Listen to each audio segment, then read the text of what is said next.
मौजूद है नागपुर के यशवंत स्टेडियम में और समग्र शिक्षा संघर्ष समिति महाराष्ट्र राज्य की ओर से यह जो आंदोलन हो रहा है, चलिए देखते हैं कि उनकी सरकार के खिलाफ क्या मांगे हैं और उनका उद्देश्य क्या है इस मोर्चे को लेके। इस वक्त मौजूद है यशवंत स्टेडियम में जहाँ शिक्षक भर्ती को लेकर शिक्षकों की तरफ से काफी उग्र माहौल दिख रहा है। यहाँ हाथ में बैनर लिए और नारेबाजी करते हुए लोग जो है काफी आक्रोशित है। तो चलिए करते हैं उनसे बात और जानते हैं कि उनके प्रमुख मांगे क्या है। क्या मांगे आपके शिक्षक भर्ती को लेकर? मैं रूपाली वांड्रे एक अभियोग्यता धारक हूँ और युवा शैक्षणिक और सामाजिक न्याय संगठन के वती से मैं आपको ये बताना चाहती हूँ कि सरकार जो हमारे साथ अन्याय कर रही है, तो कंतटीकरण करे शिक्षकों का कंतटीकरण करके वो हमारे साथ अन्याय करे, क्योंकि संविधान ने भारत के हर एक नागरिक को समान अवसर प्राप्त करने का एक सूचना अवधारणा संविधान में है। लेकिन अगर कंतटीकरण कर रही है सरकार, शिक्षकों का कंतटीकरण कर रही है, तो कहीं ना कहीं ये जो आरक्षण है उसका गला घोटने का काम ये सरकार कर रही है और ये सरासर हमारे साथ बहुत बड़ा अन्याय है। आपका उद्देश्य क्या है इस मोर्चे का उद्देश्य यही है मैम कि जो गांव खेड़ों में जो स्कूल है, जेडपी जिला परिषद की जो स्कूलें हैं वो बंद कराने का शासन का निर्णय है और षड्यंत्र है।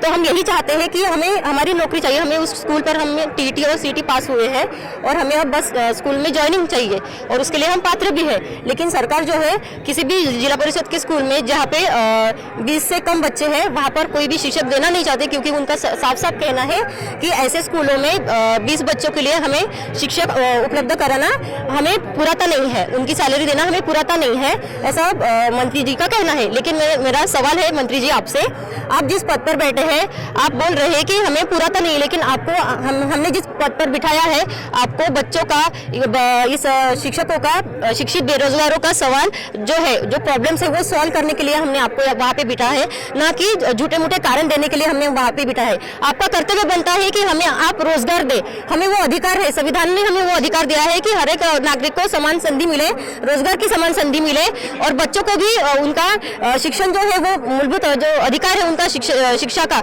वो उनको मिले। तो हमारा लड़ा जो है सिर्फ हमारी नौकरी के लिए नहीं लड़ रहे मैम, जो गरीबों के बच्चों जो है जो झप्पी के स्कूल में पढ़ रहे हैं उनको भी उनकी शिक्षा प्राप्त हो, इसलिए हम लड़ रहे हैं यहाँ पे। अगर आपकी मांगे पूरी नहीं होती, अगर आपकी मांग पूरी नहीं होती तो आपका अगला कदम क्या होगा? हमारा अगला कदम यही है, अगर हम अच्छी तरह से अहिंसक तरीके से महात्मा गांधी जी की विचारधारा से हम काम कर रहे हैं, अगर हमारी मांगे पूरी नहीं होती है, इससे भी ज़्यादा तादाद में हम लोग आएंगे और हम आंदोलन के तरीके अलग अलग रहेंगे। आत्मदहन का हो सकता, पता नहीं क्या हो सकता, लेकिन इससे ज़्यादा हम आंदोलन की तैयारी करेंगे। यहाँ से मंत्रालय तक जाएंगे, पुनः शिक्षण आयुक्त कार्यालय में जाएंगे। कल तो हमने विधान भवन के सामने मोर्चा निकाला है। कल शिक्षण मंत्री से मुलाकात होने के बावजूद भी हमको जो उन्होंने आश्वासन दिया है पूरा सरासर हम उससे सेटिस्फाई समाधान नहीं है। तो आने वाले फ्यूचर में हम इससे ज़्यादा, इससे उग्र और इससे तेज वाला हम आंदोलन करेंगे। तो आपने देखा कि कैसे लोगों में बहुत आक्रोश है। कैमरामैन के साथ मनीषा बोले, महाराष्ट्र टीवी 24।